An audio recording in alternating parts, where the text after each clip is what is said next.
Alright guys, quick video on TurboRepo. At work, I switched to a new job and they are using Lerna, and I got introduced to Monorepos there, and I definitely like the experience. I like the ability to share code across front end and back end.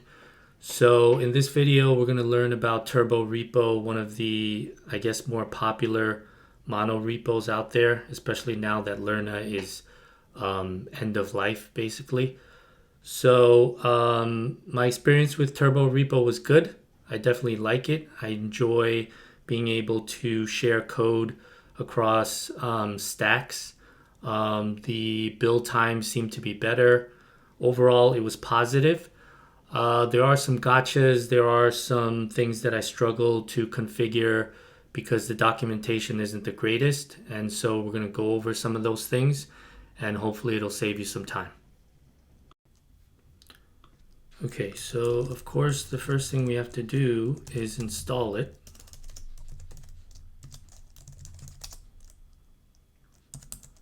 It's going to ask us for a folder name. That folder name doesn't become the app name, the monorepo name. Just be aware you'll have to update it later. We're going to pick Yarn. This can take a bit of time to install. There's a lot going on here. So, okay, now I'm going to switch folders to that folder itself. All right. So the first thing you want to look at is this turbo.json file. This is basically a configuration file for the background job runner. So it has this main concept called pipelines, which is the configuration for task running basically. And the main one that you want to be aware of is this build task. And what it's going to do is it's going to look through every single package that you have in your project, whether it be an app, which would always be included in this folder, or a shared library of some sort, which would be included in the packages folder. So it will go through every one of these packages, look for a script called build, and then execute those in order to get them in, the proper compiled, transpiled format. So that would mean that every package that you add, every project that you add, does need to have a build script in the package.json in order for it to be built as part of this process. So we're going to, like I said, change this name because it defaults to something else. So this name can also be used in your project paths, and I'll show you what I mean as soon as I delete these guys. So I pre-created some projects to save time, so we're going to add those, and then I will update the names of those projects prefixed by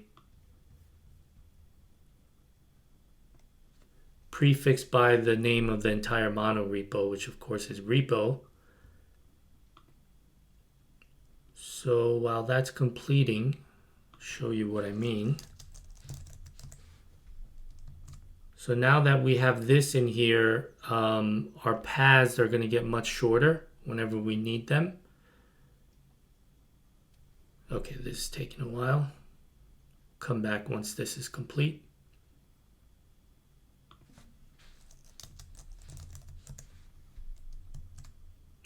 So now instead of doing, let's say you're doing an import for whatever reason, instead of doing .. / and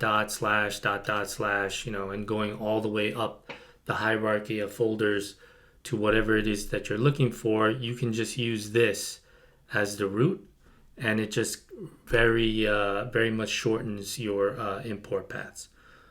Okay, so now we have our projects in here. And to show you that, actually, that's right, before I do that, we need to delete the node modules folders, because everything is now, since this is a monorepo, everything now is going to be coming from this root node modules, and whatever you see in here will simply be a link to that root. So what we do is after we delete those, we just do a yarn install at the root of the monorepo. It's going to go through, it's going to parse everything, it's going to figure out what the dependencies are, and then create the proper links at the correct project level. All right, so if you look at these, there's not much in there, right? They're really just links, even though we do have dependencies in each of the projects, as you can see here.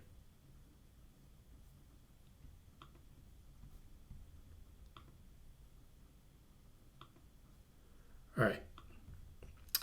And then, so these are not running right now. So obviously both of these will fail. So then just to make sure that everything's working, let's go into Node. Let's start it up. So as you can see, just show you real quick. So I'm using Fastify. I set it up in here. I create a root path, a root route, and then I just send the word hello. So if I send blah, blah, blah, then it would, show blah, blah, blah. And then this is the listener that actually starts it up. So then on the React side of things, let's not kill that session. Let's leave it open. So again, I go to apps, I go to React app.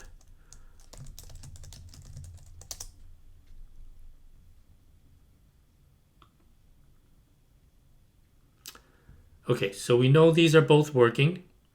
And now what we want to do is we want to have, let's pretend that we have a messenger, right? He makes a statement or something like that. And we want to be able to share that within shared code. So let's do that next. All right, so now we got to add the common library. So in this case, I just went ahead and I created one and I added it to save some time. So all it's doing is it's saying hello, returning hello world, and then it's exported by the main index file. So you have to make sure that in this package.json for the shared library that you have the path to the main entry point for the project, right? And then in my case, because I'm using Node and it's still being set up as a common.js, I am also setting up this project as a common.js project. So be aware of that. And then in addition, since I am using TypeScript, when I compile and emit, I have the type definition files in the same location as the main files as well. So be aware of that. So this is again in the packages folder. And just to show you what it looks like when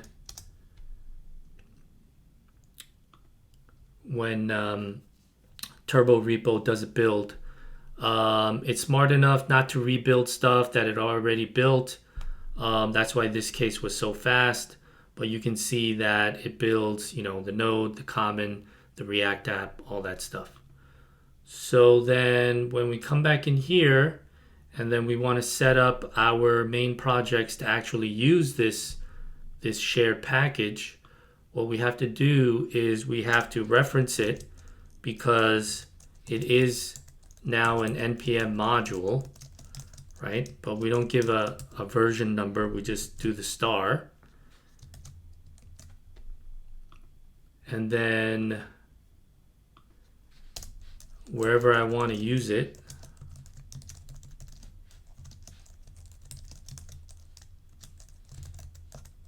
we can use that shortened path.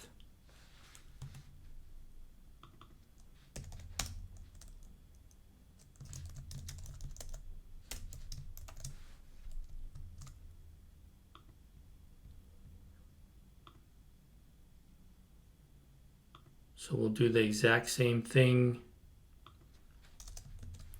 in our React project. Once again, repo common. And then we'll put that into apps.